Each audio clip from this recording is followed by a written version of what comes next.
You are aware, of course, and there's numerous well-documented instances of people, American citizens, being asked to show and prove their citizenship.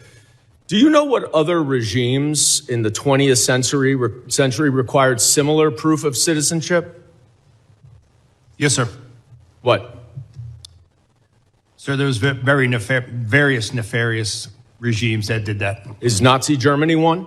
Yes, but Is the Soviet Union one? I honestly, sir, I'm asking the questions. Is the Soviet Union one? Yes, sir, but I totally, this is the wrong type of questioning. I'll tell you what the wrong type of thing is. Sir, it's my Holocaust time. Museum Reclaiming my time, sir. If you want to reclaiming my time, Mr. Chairman. It's not the men and women of ICE that are out there doing it every day. So to say that the men and women of ICE are Mr. Chairman, I'm reclaiming my time. I would like my time back, please.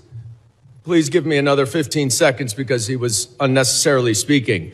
You said in your opening statement that references to ICE as the Gestapo or the secret police encourages threats against ICE agents. 100%. The problem is you have it backwards, sir. People are simply making valid observations about your tactics, which are un-American and outright fascist. So I have a simple suggestion. If you don't want to be called a fascist regime or secret police, then stop acting like one. But people are simply just observing what they are seeing. And that's why people are making those comments. Now, I was a prosecutor for 10 years, prosecuted mob bosses, organized crime, violent criminals, the actual worst of the worst. Not a single criminal law enforcement agent that I worked with wore a mask to conceal their identity. But your department, which is a civil law enforcement agency, is defending the use of masks by your agents because of a so-called rise in threats and assaults against your officer.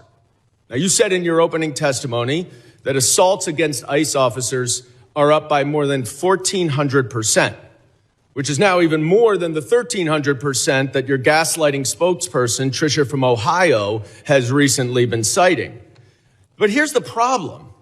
There are two separate, very detailed, very thorough investigative reports based on your own data that both conclude that assaults against ICE officers are up about 25%, which is far less, of course, than you assert and far less than you would expect from an agency that has more than doubled its hiring